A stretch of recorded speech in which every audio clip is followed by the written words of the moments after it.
আজকে আমরা বানাচ্ছি সহজ আর মজাদার চাউমিন। চলো শুরু করা যাক।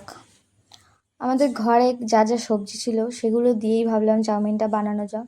এবার বাঁধাকপি কেটে নিলাম, একদম ঝুড়ি ঝুড়ি করে কাটতে হবে বাঁধাকপিগুলো, যেহেতু চাউমিনে দেবো তো।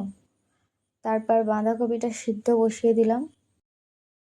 এরপর চাউমিনের মধ্যে আমি যা যা দেবো আর কি আমার পছন্দ মতো,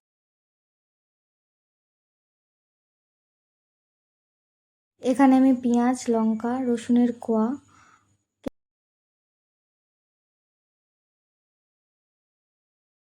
এরপর চাউমিনগুলোকে একটু ভেঙে ভেঙে নিয়ে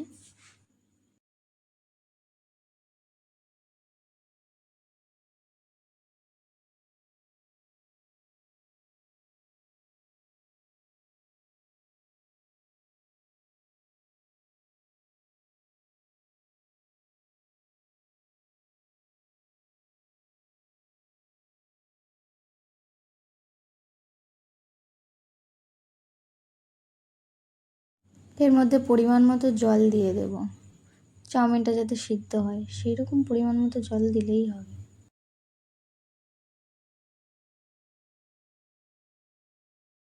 এখানে আমার জলটা কম হয়ে গেছিলো তাই আরেকটু দিয়ে নিলাম।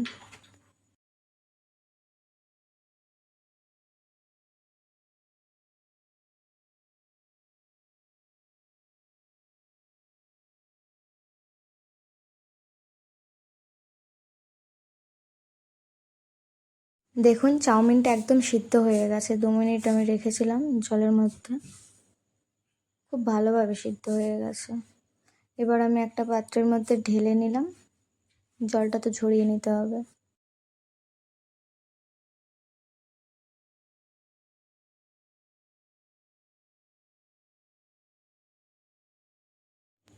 এভাবে খুন্তির সাহায্যে একটু ছড়িয়ে ছড়িয়ে তার মধ্যে ঠান্ডা জল দিয়ে দিলে কি হয়, একটু ছেড়ে যায় চাউমিনটা, আর আঠালো ভাবটা থাকে না গায়ে গায়ে, ঝরঝরে হয় চাউমিনটা বানানোর পরে।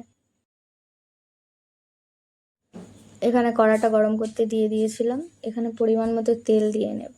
সাদা তেল ইউজ করছি আমি এখানে।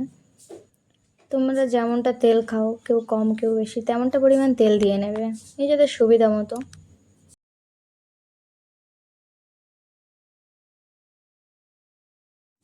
আমি তেলটা দিয়ে একটু ছড়িয়ে নিয়েছি কড়ার মধ্যে।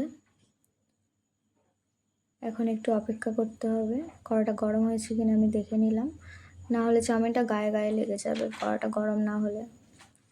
এখানে যে এগুলো কেটে রেখেছিলাম সেগুলো আমি দিয়ে দিচ্ছি, পেঁয়াজ, লঙ্কা, রসুন এগুলো। তোমরা চাইলে এখানে আরও অনেক কিছু অ্যাড করতে পারো, আমি বেশি কিছু অ্যাড করিনি।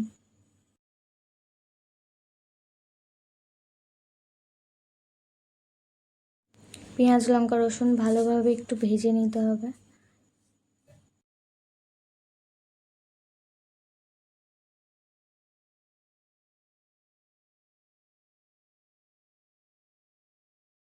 যেহেতু আমি এটা এগ চাউমিন করছি তাই এখানে 2টো এগ নিয়ে নিয়েছি।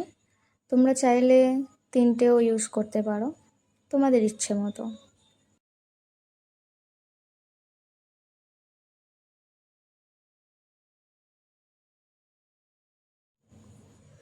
পেঁয়াজ লঙ্কাগুলোকে একটু সাইড করে দিয়ে আমি 2টো এগ ফাটিয়ে রেখেছিলাম সেইগুলো দিয়ে দিলাম।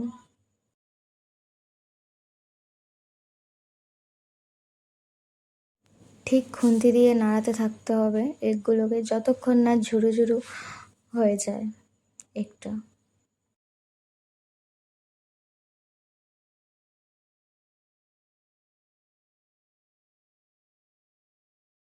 ঠিক এমনটা ভুজিয়ার মতো যতক্ষণ না হবে ততক্ষণ নাড়তে হবে আপনাদেরকে।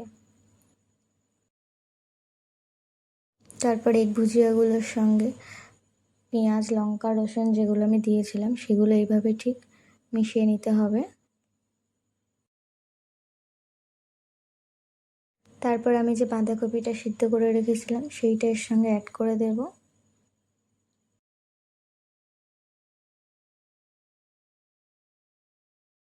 কিছুক্ষণ নাড়াচাড়া করে নেব একসঙ্গে, সব কিছু যাতে ভালোভাবে মিশে যায়, একটু ভাজা ভাজা হয়ে যায়।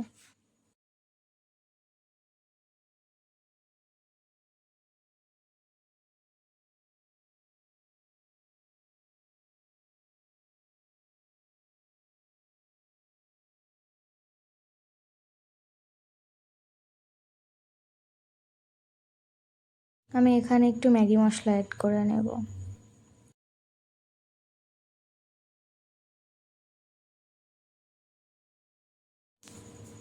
ম্যাগি মশলাটা দেওয়ার পরে ভালো করে উপকরণগুলির সাথে মিশিয়ে নিতে হবে।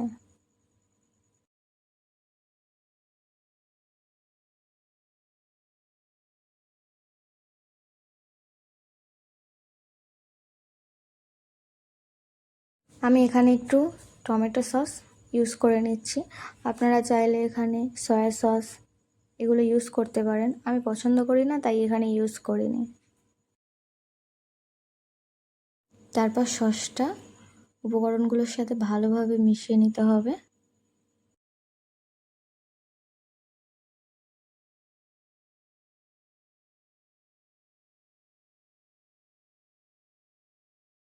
দেখুন এবার কালারটা কি সুন্দর হয়েছে। এবার আমরা অ্যাড করে নেব এখানে সিদ্ধ করে যে চাউমিনটা রেখেছিলাম সেটা।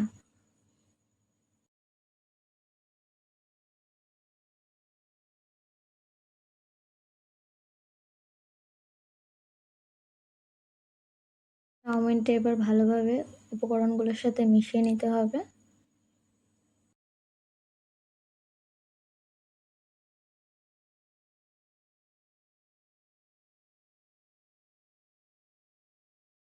খুন্তি দিয়ে নাড়াচাড়া করে ঠিক এইভাবে মিশিয়ে নিতে হবে। তারপর 2 মিনিট এইভাবে নাড়াচাড়া করার পর রেখে দিতে হবে। তারপর একদম চাউমিন রেডি। এই যে একদম দেখুন ঝরঝরে হয়েছে, একটার গায়ে একটা একদমই লাগছে না। একদমই দোকানের মতোই হয়েছে পুরো। এখানে আমি খাওয়ার জন্য নিয়ে নিলাম।